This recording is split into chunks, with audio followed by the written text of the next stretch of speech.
दोस्तों नमस्कार, मैं उपेन यादव। दोस्तों रीट शिक्षक भर्ती 2020 को लेकर जो वीडियो आज मुझे अपलोड करना था, क्योंकि रात को लाइव में मैंने आप लोगों को बताया था कि कल मैं वीडियो अपलोड करूंगा, लेकिन इसमें थोड़ी देरी हुई है क्योंकि सुबह मैं जो किराया माफी मामला जो चल रहा है, कमरा किराया माफी अभियान, उसमें कई अभ्यर्थियों के साथ जिन्होंने मार्च का किराया दे दिया था, फोन करके कह दिया था कि हम लोग नहीं आ पाएंगे, किराया नहीं दे पाएंगे। तो कई मकान मालिकों से उनकी तू मैं हुई, मकान मालिकों ने सामान जब्त कर दिया, ताला लगा दिया। उसके बाद मैं उन लोगों को लेकर मैं जिला कलेक्टर साहब के वहां गया। कलेक्टर साहब बिजी थे मीटिंग में, अतिरिक्त जिला कलेक्टर साहब को ज्ञापन सौंपा और फिर थाने की मदद से उनका किराया माफ करवाया।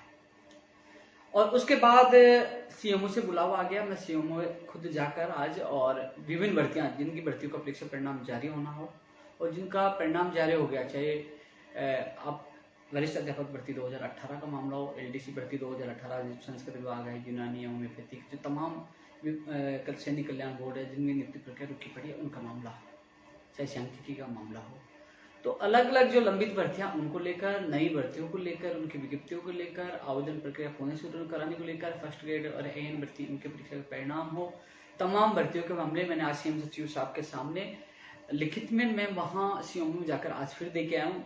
दोस्तों प्रयास हम कर सकते हैं, प्रयास में कोई कमी नहीं। मैं खुद जाकर आज मैं लेटर दे के आया। अब मैं चर्चा कर रहा हूँ रीट शिक्षक भर्ती 2020 की।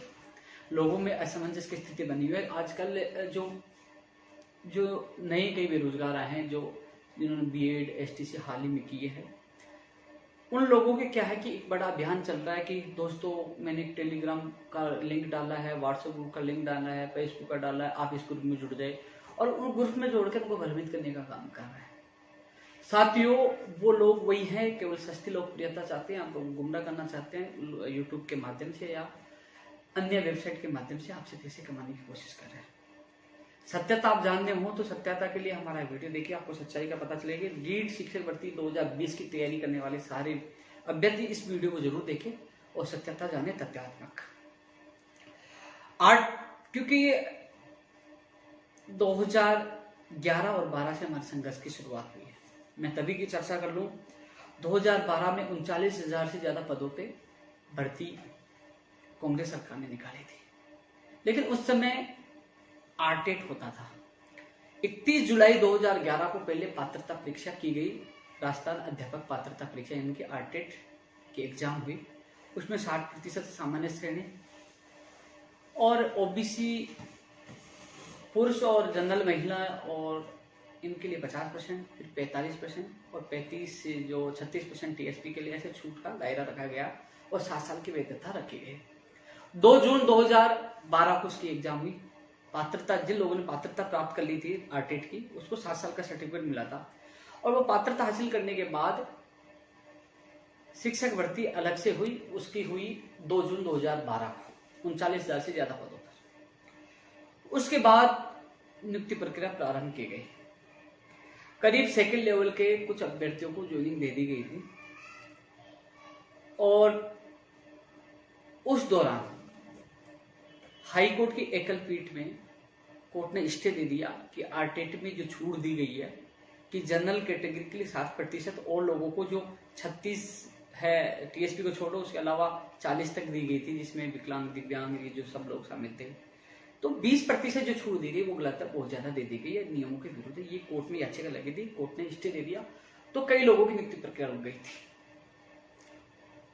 उससे पहले हमारा आंदोलन था, आरपीएससी एग्जाम हो, एसटीसी बीएड वाला जो भी मामला था, उस समय हमने आंदोलन की शुरुआत कर दी थी। उस समय वो अभ्यर्थी हमारे पास पूछे, उस समय हमने मामला उठाया, हमने शिक्षा संकुल पे धरना दिया, और लगातार धरना प्रदर्शन के बाद लाठीचार्ज हुआ, जेल में गए। उस समय कांग्रेस सरकार थी।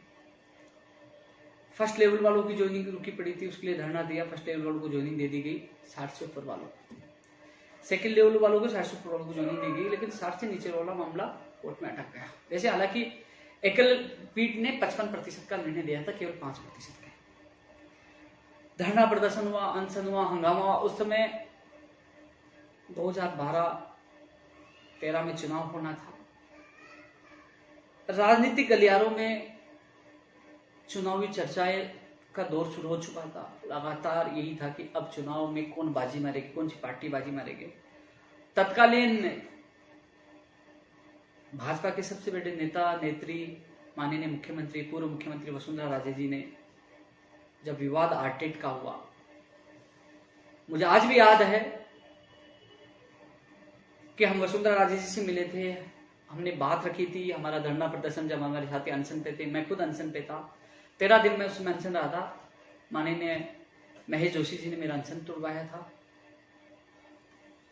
3 जुलाई 2013 को जो आरटेट वाला मामला था, जो एकल पीठ ने 55% का निर्णय दिया था, जिसकी वजह से काफी लोग बाहर हो गए थे और काफी लोगों को बाहर के एक तरह से उनको नियुक्ति प्रक्रिया नहीं चयनित तो हो चुके थे, क्योंकि उस समय कहा गया था 40, 45, 50 आपको बनाना एक पात्रता परीक्षा है और शिक्षक भर्ती अलग से होती थी। उस शिक्षक भर्ती में लोगों का अच्छे नंबर आए। कोर्ट से स्टे आने के बाद, स्टे का फैसला आने के बाद फिर मामला डिवीजन बेंच में किया, हमारा धरना प्रदर्शन रहा, हमने कहा एडवोकेट जनरल को उतारा जाए, उन्होंने एडवोकेट जनरल को उतारा और 2 जुलाई या 3 जुलाई की बात है 2013 में हाई कोर्ट ने डिसीजन दिया कि 60% किया जाएगा सभी के लिए, जो लग गए उनको भी हटाया जाए और दोबारा से परिणाम जारी किया जाए। वहां कुछ एडवोकेट्स की भी लापरवाही थी, अधिकारियों की लापरवाही थी, हमें गुस्सा था, जोश था, युवा जोश था। आज भी याद है 3 जुलाई 2013 को हमने नेहरू गार्डन से सब यात्रा निकालते हुए रामबाग सर्किल से अम्बेडकर सर्किल और विधानसभा की तरफ 144 में कूच कर दिया। लाठीचार्ज हुआ और मुझे जेल में डाल दिया गया ज्योतिनगर थाने में। उसके बाद माननीय मुख्यमंत्री अशोक गहलोत जी से हमारी मुलाकात हुई और उन्होंने कहा कि हम सुप्रीम कोर्ट में जाएंगे। दोस्तों, सुप्रीम कोर्ट में सरकार ने एसएलपी लगाई। 26 जुलाई 2013 को हाई कोर्ट के फैसले पे स्टे आया, यानी कि रोक लगा दी गई और भर्ती प्रक्रिया खोलने का रास्ता खुल गया। वहां से माननीय मुख्यमंत्री जी ने 2012 के जो वंचित अभ्यर्थी को ज्वाइनिंग दे दी सितंबर में 2012 में, लेवल फर्स्ट और सेकंड के जिनके 60 से कम थे। फिर उसके बाद उन्होंने जो याचिका जो सुप्रीम कोर्ट में लगी थी, विकास कुमार अग्रवाल बनाम सरकार, हम भी उसमें पार्टी थे। फिर सरकार ने एक और वैकेंसी निकाली 20,000 पदों पर शिक्षक भर्ती 2013 और नई भर्ती निकालने को लेकर हम प्रदर्शन कर रहे थे। शिक्षा संकुल में हमारा प्रदर्शन चल रहा था। उस दौरान वसुंधरा राजे जी ने घोषणा की कि हमारी सरकार आएगी तो आरटेट खत्म कर देंगे। दोस्तों, उसमें विवाद था आरटेट का। जो आरटेट का जो परिणाम आया था उसमें मात्र 9% जनरल के अभ्यर्थी पास हो पाए थे। इसके अलावा और भी कई लोग, क्योंकि जो 60 से कम वाले थे वो कोर्ट में भर्ती अटकने से वो भी दुखी थे, तो सबकी मंशा थी कि आरटेट को खत्म किया जाए। क्योंकि उस समय जो शिक्षक भर्ती अलग से होती थी, उस शिक्षक भर्ती में राजस्थान का सामान्य ज्ञान 60% आता था और राजस्थान का लोकल सामान्य ज्ञान आने से राजस्थान के अभ्यर्थियों को ज्यादा मौका मिलता था, जिससे बाहरी राज्यों के अभ्यर्थियों का चयन कम होता था। माननीय वसुंधरा राजे जी ने घोषणा की कि मेरी सरकार आई तो मैं आरटेट खत्म कर दूंगे, 15 लाख नौकरियां दूंगी। दोस्तों, समय शाहपुरा जो तहसील है हमारी विधानसभा क्षेत्र, वहां खेजरोली में माननीय वसुंधरा राजे आई थी। मैंने एक तलवार दी, करीब 3,3200 रुपए की वो तलवार थी और मैंने कहा आपकी सरकार आए तो इस बेरोजगारी को तलवार से काट देना और बेरोजगार को रोजगार दो और ये आरटेट खत्म होना चाहिए। माननीय पूर्व मुख्यमंत्री वसुंधरा राजे जी का बयान था आरटेट खत्म कर दूंगी। सरकार आई और सरकार दिसंबर में आई, जनवरी चला, जनवरी में हमने ज्ञापन दिया, इंतजार हमने महीना भर किया। मुझे आज भी याद है कि मैं माननीय मुख्यमंत्री वसुंधरा राजे जी से मिला तो उन्होंने कहा कि आप शिक्षा मंत्री कालीचंद साहब से मिलिए। मेरी तबियत खराब थी, मेरे साथी कुछ शिक्षा मंत्री जी के पास गए।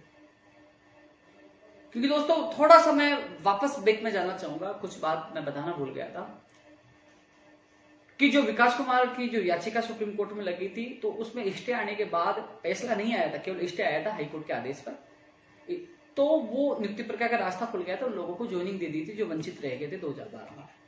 लेकिन विकास कुमार याचिका के बनाम एक विज्ञप्ति 20,000 पदों पर निकाल दी कांग्रेस सरकार ने कि सुप्रीम कोर्ट का जो फैसला आएगा उसके अध्याधीन ये भर्ती रहेगी। यदि 60% का होगा तो हम 60% के आधार पर ज्वाइनिंग देंगे और विज्ञप्ति जो 40, 35, 36, 40, 45 जो 50, 60 थी उसके आधार पर जो होगा वो कोर्ट के आदेश विकास कुमार फैसले के अध्याधीन ये भर्ती रहेगी। उन्होंने 11 अक्टूबर 2013 को 20,000 पदों पर वैकेंसी की परीक्षा आयोजित करवाती है।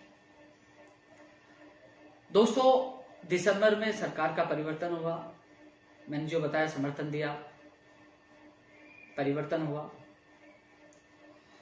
अब परिवर्तन होने के बाद हम मांग कर रहे थे कि 2013 की जो भर्ती 20,000 पदों पर जिसके एग्जाम हुई उसका परिणाम जारी किया जाए,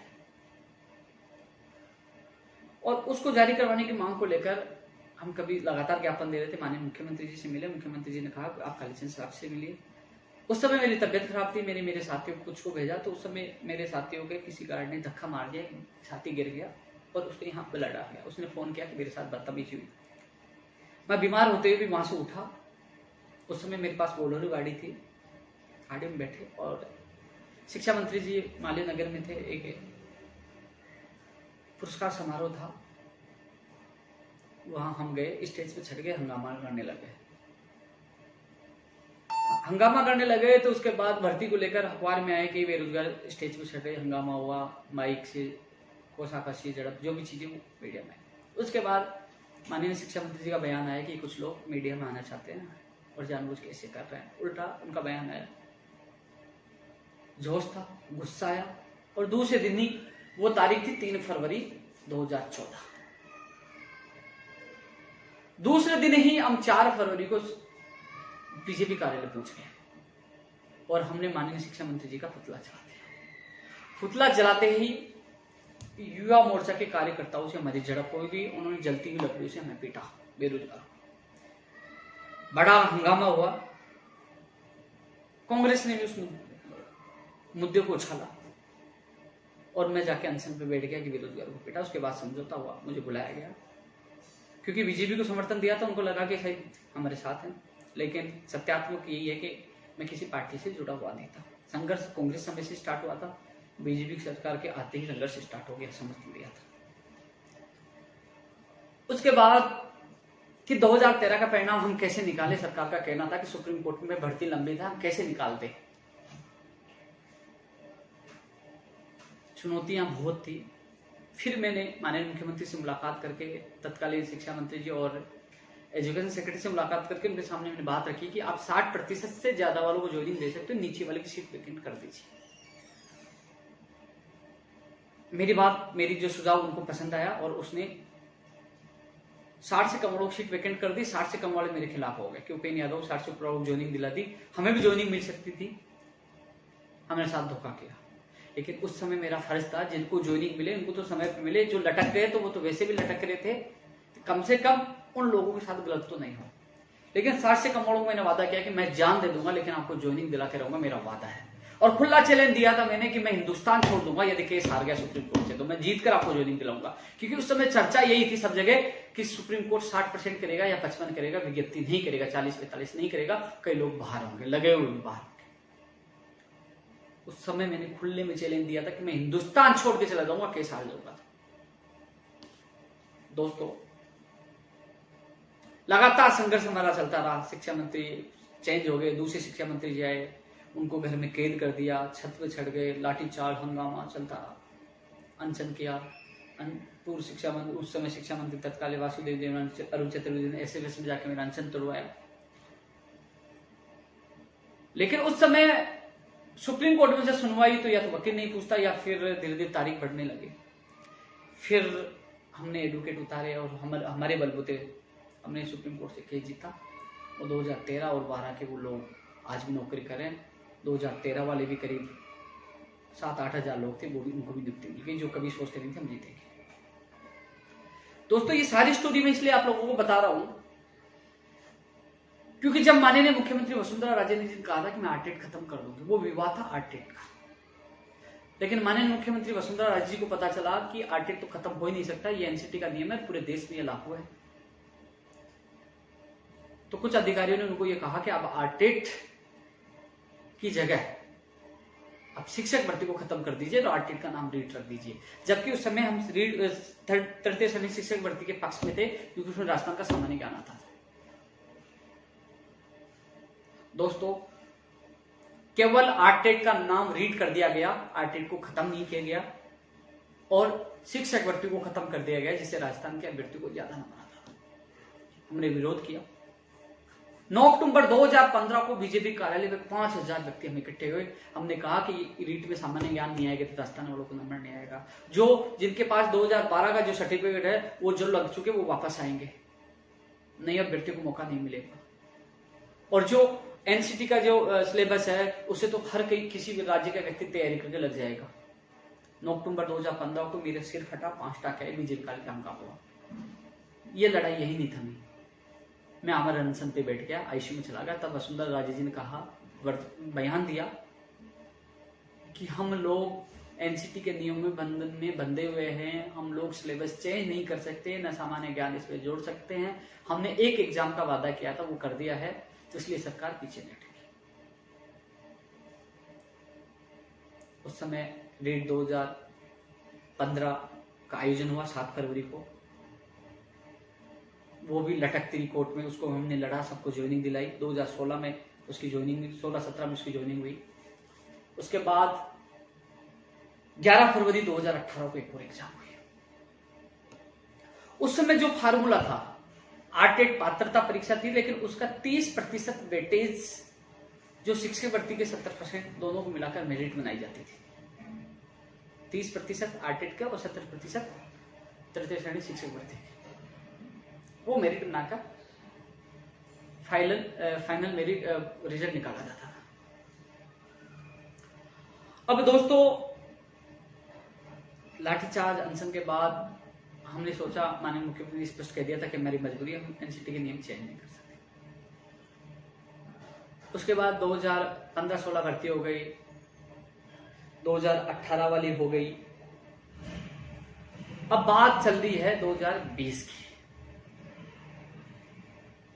एक चीज और बता दूं, उस समय हम लगातार विरोध कर रहे थे, हमारा संघर्ष नहीं रुका, हम जेल जाते रहे, लटकाते रहे, अनशन करते रहे।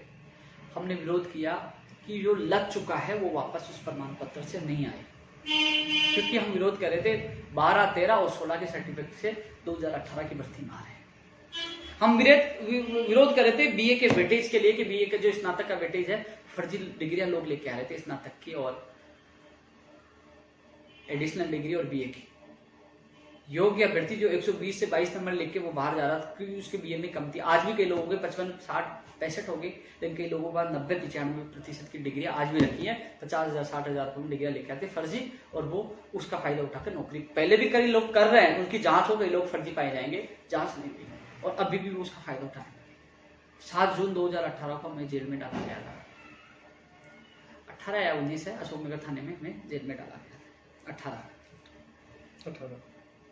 क्योंकि हम वेटेज का विरोध कर रहे थे।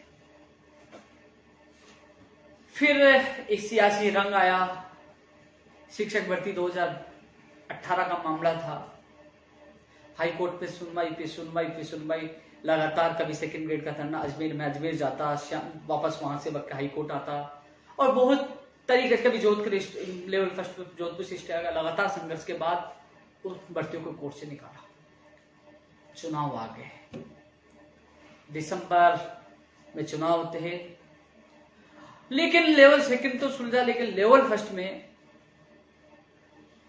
पिछली सरकार के द्वारा एडवोकेट नहीं उतारा गया, और एकल पीठ में जीतने के बाद डिवीजन बेंच में स्टे आ गया। यानी कि खुशियां मिल चुकी थी, खुशियों पे वापस ग्रहण लग चुका था।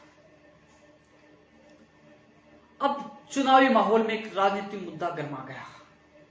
उस समय कांग्रेस के प्रदेश महासचिव सुशील शर्मा जी ने एक लेटर लिखा चुनाव आयोग को, क्योंकि काफी अभ्यर्थी जो लोग चाहते थे कि भर्ती प्रक्रिया रोके, उन्होंने लेटर दिया कि भर्ती में गड़बड़ी हो रही है। उन्होंने चुनाव आयोग को कहा कि पारदर्शिता रखती है, इनको ज्वाइनिंग दिया या रोकी जाए। लेकिन उस समय चुनाव आयोग उस पर एक्शन लेता, उससे पहले कोर्ट ने स्टे दे दिया, क्योंकि पिछली सरकार के द्वारा हाई कोर्ट में एडवोकेट नहीं उतारा गया था, भर्ती प्रक्रिया रुक गई। लेकिन पिछली सरकार को मिल गया वो सुशील शर्मा का लेटर। माननीय प्रधानमंत्री नरेंद्र मोदी जी, अमित शाह जी और वसुंधरा राजे जी, तमाम प्रदेश राष्ट्रीय नेताओं ने उसको इश्यू बनाया। हर जगह एक ही आवाज थी कि कांग्रेस ने 26,000 बेरोजगारों के भविष्य पे लात मारी, इनका रोजगार रोकने का काम कांग्रेस कर रही है। पूरी कांग्रेस सरकार बैकफुट पे थी। हम 5 साल पूर्ववर्ती सरकार बीजेपी सरकार में संघर्ष करते थे, युवाओं में आक्रोश था, दुखी थे, परेशान थे सिस्टम को लेकर। ऐसे में तत्कालीन जो उस समय भी थे अभी भी हैं कांग्रेस के प्रदेश अध्यक्ष सचिन पायलट जी, उनके ओएसडी का फोन आया, क्या मामला है। मैंने उनको समझाया कि आप लिखित में दो कि आपकी सरकार आएगी तो वो करेंगे। तो उन्होंने मुझे लिखित में लेटर दिया कि हमारी सरकार आएगी तो 26,000 को प्राथमिकता के साथ भर्ती को पूरा करेंगे। और आप क्या चाहते हो? मैंने कहा कि इसमें तमाम विसंगतियां, हम चाहते हैं वेटेज खत्म स्नातक का, हम चाहते हैं कॉमर्स वालों को शामिल किया जाए, हम चाहते हैं एमए के आधार पर बीएड करने वालों को शामिल किया जाए, हम चाहते हैं टीएसपी की जिन्हें 50% कम है बीएड बीए में जो बीएड कर चुके उनको शामिल किया जाए, हम चाहते हैं कि राजस्थान का सामान्य ज्ञान ज्यादा है जो लोगों को ज्यादा मौका मिले। तमाम विसंगतियों को हमने घोषणा पत्र में डाला। घोषणा पत्र में कांग्रेस ने डाला भी कि रीट की तमाम विसंगतियों को प्राथमिकता के साथ दूर करेंगे। आज जो लोग कह रहे हैं कि हमने आपको सबसे पहले बताया, डाकिया कोई भी बन सकता है, लेकिन संघर्ष के बलबूते बदलाव करवाना, सरकार से मिलकर बात करना, मांगे मनवाना, वो सबसे बड़ा संघर्ष होता है। हमने घोषणा पत्र डलवाया, कांग्रेस सरकार आई, हमने संघर्ष किया, जो कोर्ट में 26,000 भर्ती लटकी पड़ी थी, हजारों की संख्या में माननीय मुख्यमंत्री और डिप्टी सीएम से हम मिले और एडवोकेट जनरल को करवाकर कोर्ट से स्टे हटवाकर उन लोगों को ज्वाइनिंग दिलवाई। उसके बाद हम लगातार मांग कर रहे थे कि रीट की भर्ती निकाली जाए, रीट की भर्ती निकाली जाए और विसंगतियां दूर की जाए। फर्स्ट ग्रेड का आंदोलन चल रहा था। 24 दिसंबर की बात है, माननीय शिक्षा मंत्री जी की तरफ से बुलावा आया। मैं वहां गया, करीब 7, 7:30 बजे का टाइम था। वो वीडियो मेरे फेसबुक पे आप देख सकते हो। करीब 8 या 10 मिनट का वीडियो मैंने डाला था, 24 दिसंबर का 2019 की बात कर रहा हूं। और शिक्षा मंत्री जी पास में बैठे, मैं वहां वीडियो बना रहा हूं कि दोस्तों नमस्कार, ये शिक्षा मंत्री जी, हम मिलने आए, विसंगतियां, जो भी सारी चीजें, वो ऑथेंटिक प्रमाण आप देख सकते हो कि उस समय हमने विसंगतियां बताई और शिक्षा मंत्री जी ने वादा किया था कि हम लोग वेटेज खत्म करेंगे। क्योंकि दोस्तों वेटेज इसलिए हटाने की मैं मांग कर रहा था कि लेवल 2 में वेटेज जो फर्जी डिग्रियां लेके आ रहे हैं उनके पास 95-90% की डिग्री आज भी है। आप योग्य अभ्यर्थियों को मौका नहीं मिलता। आप रीट में बहुत ज्यादा नंबर लाए होगे, लेकिन बीए का दोबारा थोड़ी बना सकते। इसके अलावा जो लोग लग चुके थे वो इसी प्रमाण पत्र से वापस आ रहे थे, क्योंकि वो वैलिड था 3 साल तक। कॉमर्स तमाम मांगे रखी, शिक्षा मंत्री जी ने वादा किया उसी दिन 24 दिसंबर को। और उसके बाद मैंने करीब 10 बजे एक वीडियो डाला, आप फेसबुक पे देखना, कि शिक्षा मंत्री से वार्ता हुई है और लेवल 2 का एक विषय का पेपर और हो सकता है। सबसे पहले वार्ता के बाद मैंने डाला। कुछ लोग कह रहे कि हमने ये किया वो किया, वो केवल आप लोगों को बेवकूफ बनाने का काम कर रहे हैं। ये सारे तथ्यात्मक प्रमाण मेरी फेसबुक पे जाकर 24 दिसंबर की शिक्षा मंत्री जी की वार्ता की वीडियो पोस्ट और मेरा वीडियो देखिए। और जो मैंने बोला है पायलट साहब का लेटर, वो भी फेसबुक पे मिल जाएगा। जो हमने समर्थन दिया वो भी फेसबुक पे मिल जाएगा। और जो मुद्दा उठा कांग्रेस वाला वो भी मिल जाएगा। और जो एडवोकेट जनरल के लिए हजारों की संख्या मिला, वो तमाम जो चीज बोल रहा हूँ वो फेसबुक पे आपको मिलेगी। जो संघर्ष की जो बातें कर रहे हैं कि पूर्व शिक्षा मंत्री को हमने उनका घर पे घेराव कर, तमाम चीजें फेसबुक पे मिलेगी। जो हमने संघर्ष किया वो हकीकत आप लोगों को रूबरू करा। अब दोस्तों लगातार मीटिंग हो रही थी, लेकिन जो मीटिंग हुई, जो पिछली मीटिंग हुई, उस मीटिंग में तमाम अधिकारियों से उन्होंने चर्चा की शिक्षा मंत्री जी ने कि जो पहले का जो पैटर्न था 2012-13 में कांग्रेस का, उसमें क्या कमी थी, क्या पैटर्न था। अधिकारियों ने बताया 2 एग्जाम थी, जिला परिषद के द्वारा एग्जाम हुई थी, लेकिन उसमें प्रश्नों को लेकर विवाद हुआ था। अलग अलग जिलों के अलग अलग मेरिट थी, तो कई विवाद हुए थे। तो उन्होंने कहा कि हम 2 एग्जाम करवाएं या एक ही एग्जाम करवाएं, तो वेटेज कितना रखें, बीए का वेटेज हटाएं कि नहीं हटाएं, कॉमर्स वालों को कैसे शामिल किया जाए, एमए का आधार के वेटेज को कैसे शामिल किया जाए, तमाम इश्यू पर चर्चा हुई। लास्ट में कहा कि आप नोट बना के लाइए और फाइनल वही किया जाएगा। तो अब आपके लिए अच्छी खबर यह है कि नोट लगभग तैयार हो चुका है। अब शिक्षा मंत्री जी की मीटिंग का इंतजार है। एक बार शिक्षा मंत्री जी अधिकारियों के साथ मीटिंग लेंगे और वो माननीय मुख्यमंत्री जी से अप्रूवल कह रहे हैं कि वो उनसे भी राय करेंगे, उसके बाद फाइनल होगा। जिन लोगों के दिमाग में गलतफहमी है कि 2 पेपर से उनको नुकसान है, हालांकि मैंने वेटेज स्नातक में हटाने का संघर्ष हमारा था जो कामयाब हो रहा है। सामान्य ज्ञान शामिल करने के लिए मांग हम लगातार कर रहे थे। कॉमर्स के अभ्यर्थियों को मौका दिलाने की मांग हो, विशेष शिक्षकों को पद निकालने की भी मांग कर रहे थे। तो तमाम मांग हम लगातार कर रहे थे। शिक्षा मंत्री जी अपना वादा पूरा करना चाहते हैं। इस चक्कर में बोले कि वेटेज कैसे हटे, स्नातक का फर्जी डिग्री वाले कैसे बाहर हो। तो उस वादे के चक्कर में थोड़ी सी देरी हुई है, तमाम अधिकारियों से राय मांगी है। हो सकता है 2 एग्जाम हो जाए, आरपीएससी या किसी संस्था से सेकंड पेपर का टेस्ट पेपर माध्यमिक बोर्ड से करवा दे। सेकंड पेपर यदि होता है तो पंचायत राज विभाग करवाता है, बीकानेर करवाती है या कौन सी संस्था करवाती है, वो भी तय होना है, क्योंकि इसमें बदलाव कर सकते हैं, वो प्रदेश स्तरीय मेरिट वो बना सकते हैं। तो दोस्तों 2 एग्जाम भी हो जाए, 95 5 या 90 10 हो जाए, वो भी हो जाए जो हम मांग कर रहे हैं।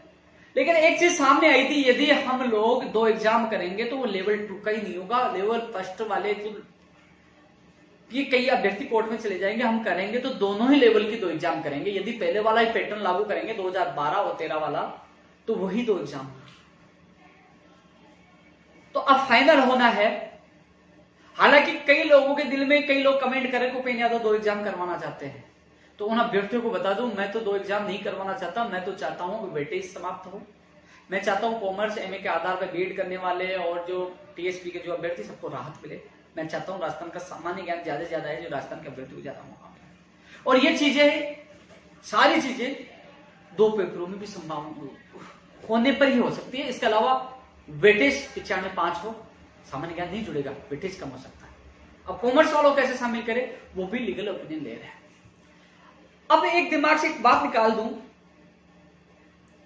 मान लीजिए 2 एग्जाम हो जाती है, लेवल और फर्स्ट की, सेकंड के, फर्स्ट और सेकंड। पहला फायदा, जो लग चुके हैं वो वापस आते हैं तो उनका प्रमाण पत्र केवल आरटेट एक पात्रता एग्जाम कहलाएगी, जैसे रीट पात्रता होगी तो वो दोबारा नहीं आ सकते, जिससे आपकी भर्ती में वो ज्यादा सीटें खराब नहीं करेंगे, आपको फायदा होगा। दूसरा, राजस्थान का सामान्य ज्ञान ज्यादा आएगा तो आप लोगों को ज्यादा मौका मिलेगा, क्योंकि सेकंड पेपर में 60% राजस्थान का सामान्य ज्ञान। तीसरा, आरटेट होगी 60% होगी तो पढ़ने वाले अभ्यर्थी पहली परीक्षा पास हो पाएंगे, कचरा छटेगा, योग्य अभ्यर्थियों को दूसरे एग्जाम में मौका मिलेगा। जो एडिशनल डिग्री और जो बीए की डिग्री फर्जी लेके आ रहे हैं, उन पर बिल्कुल रोक लग जाएगी, उन पर बिल्कुल रोक लग जाएगी और योग्य अभ्यर्थियों को मौका मिलेगा। कुछ लोगों का यह सवाल है कि इसमें 2 परीक्षा में बहुत टाइम लगेगा। अब कौन सा टाइम कम लग रहा है, एक भर्ती में 2-2 3-3 साल लग रहे हैं। 2018 वरिष्ठ अध्यापक भर्ती 2020 हो चुके हैं, तो पूरी नहीं हो पाई, जबकि उस समय 2012 वाली भर्ती 2013 में कंप्लीट हो गई थी, 13 में एक और वैकेंसी आ गई थी। वो तो सिस्टम के ऊपर है, सिस्टम को हम सबको मिलकर सुधार करवाना होगा, तो समय पे आरटेट पात्रता होगा, दूसरी एग्जाम हो सकती है। लेकिन दूसरे एग्जाम होने से एक तो राजस्थान का सामान्य ज्ञान 60 से 70% आएगा, जो आपको फायदा होगा। एक फर्जी डिग्री, एडिशनल डिग्रियों पे रोक लगेगी, एक जो लग चुके वो वापस नहीं, आप लोगों के हित में है 2 एग्जाम होती है। तो इसके अलावा मैंने दोनों चीजें रखी है, लेकिन मैंने प्राथमिकता यही दी है कि 90 95 5 हो, जिससे जल्द समय में एग्जाम हो सके, जल्द समय में नियुक्ति प्रक्रिया हो सके। लेकिन मैंने कहा कि वो आपको लगता है असंभव है। उन्होंने कहा कि हम लोग 90 5 या 90 95 10 इतना कम वेटेज बीए का स्नातक का करेंगे, कहीं कोर्ट में ना अटक जाए, क्योंकि 30% ज्यादा था, क्योंकि वो 2 भर्तियां हो चुकी है। तो मैंने कहा छात्रत्व में फैसला होना चाहिए, यदि 2 एग्जाम भी होती है, समय पे होती, कैलेंडर जारी हो जाता है कि कब आरटेट होगा या रीट होगी, कब शिक्षक भर्ती होगी, विषय अनुसार किस विषय के पद कितने होंगे, कब परिणाम आएगा, कब ज्वाइनिंग होगी, वो कैलेंडर पहले जारी कर दे तो लोग तैयार है। क्योंकि 2 अगस्त का इंतजार कर रहे थे लोग, अब 2 सितंबर का इंतजार कर रहे हैं, और अभी 30 तारीख फिक्स नहीं है। फिक्स होना चाहिए कि इस तारीख को एग्जाम होगा, इतने दिन बाद परिणाम आएगा और इतने दिन बाद आपको ज्वाइनिंग मिलेगी, जिससे बेरोजगार सही दिन से तैयारी कर सके। और हजारों की संख्या में अभी भी पद खाली है, तो 31,000 से पदों की संख्या भी बढ़ाई जाए, ये मांग भी हमने प्राथमिकता के साथ की है। कैलेंडर जारी हो, पैटर्न जारी हो, पदों की संख्या बढ़ाई जाए, तो तमाम विसंगतें उन लोगों को शामिल किया जाए, ये चीजें उनके सामने रखी है। अब एक मीटिंग होने का इंतजार है, उसमें फाइनल हो जाएगा पैटर्न। संभावना है कि 2 एग्जाम भी हो जाए। जिन लोगों के दिल में यह डर है कि 2 एग्जाम से नुकसान होगा, नुकसान नहीं होगा, आप लोगों का हित ही होगा, मेरा मानना व्यक्तिगत। इसके अलावा एक एग्जाम होता है 95 5 या 90 10 होता है, तो भी आप लोगों को फायदा होगा। सरकार को तय करना है कि दोनों पैटर्न में कौन सा पैटर्न तय करना है, लेकिन दोनों पैटर्न में आपका फायदा है। नुकसान उसी में था कि जो 70-30 वाला था, वो 70-30 हटेगा। यदि 2 एग्जाम होगी तो लेवल फर्स्ट के भी 2 एग्जाम होंगे, तो लेवल फर्स्ट के अभ्यर्थियों को, लेवल 2 के अभ्यर्थियों को घबराना नहीं चाहिए। 2 एग्जाम हो तो 2 एग्जाम की तैयारी करें, लेकिन हमें सिस्टम को लेकर हम लड़ाई लड़नी होगी, समय पे उसका एग्जाम हो, परिणाम आए, ज्वाइनिंग लिस्ट कैलेंडर जारी हो। इसलिए क्योंकि राजस्थान का सामान्य ज्ञान आएगा तो आपको मौका मिलेगा। आज भी मुझे सीएमओ में बुलाया गया था, आज भी मैं आपकी बात मजबूती से रख के आया हूं, लेकिन सवाल यह है कि कोई चाहता है 2 पेपर हो, कोई चाहता है कि मेरे तो रीट में ज्यादा है, एक ही पेपर हो। अरे भाई किसका पक्ष रखें? गाली तो कोई देगा ओपिनियन तो। लेकिन यह है कि आटेट भी होती है, 2 एग्जाम भी होती है, तो 30% तो पहले वाले रीट का भी जोड़ा जाएगा ना। अब कुछ लोग ये कह रहे हैं कि 11 फरवरी 2018 को वैधता खत्म हो जाएगी, लेकिन वो ये दावा कर देंगे कोर्ट में जाके, साहब इन्होंने भर्ती करवाई नहीं, एनसीटी का नियम है हर साल वैकेंसी होनी चाहिए। तो अटकाने वाले बहुत है। इसलिए दोस्तों शांति से बैठे रहे, अच्छा निर्णय होगा, आपके पक्ष में होगा। ये तमाम दलीलें, तमाम तथ्यात्मक चीजें इसलिए बताई, संघर्ष किया है और संघर्ष से 2012, 2013, 2016, 18 भर्ती हमने हमारे दम पे, हमारे संघर्ष से पूरी करवाई है। जो लोग आज यूट्यूब पे चैनल पे जो बातें करें उनको एबीसीडी का पता नहीं है। हम बैठ के वार्ता की है, जेल गए, अनशन किया है और आज फाइनल परिणाम भी सामने आया है। और जो संघर्ष कर रहा है वो भी कामयाब होगा। जल्द विज्ञप्ति भी जारी होगी, पैटर्न भी जारी होगा। हो सके तो हम कोशिश करेंगे कि पद भी बढ़े। किसी को नहीं कहते कि भाई तू टंकी पे चढ़ जा, किसी को नहीं कहते भाई तू उठ के भग जा। हम लट खाते तो खुद सबसे आगे मैं रहता हूं, अनशन करता हूं तो मैं रहता हूं। और जहां ध्यान देने की बात आएगी तो मैं दूंगा, जब तक बेरोजगार महासंघ में, क्योंकि प्रवक्ता हूं ये भी छोड़ दिया, मेरा कोई भरोसा नहीं है। मैंने संयोजक के अध्यक्ष के बाद संयोजक छोड़ा, प्रवक्ता भी छोड़ सकता हूं, कई मजबूरी होती है। लेकिन जब तक हूं सीना ठोक के काम करूंगा, ये मेरा वादा है। दोस्तों इसके अलावा आपके मन में भी कोई सुझाव हो तो मुझे बताना, मैं सरकार तक जरूर पूछूंगा। लेकिन जो होगा आपके हित में होगा। जल्द मिलते हैं एक और नई अपडेट के साथ। जय हिंद, जय भारत।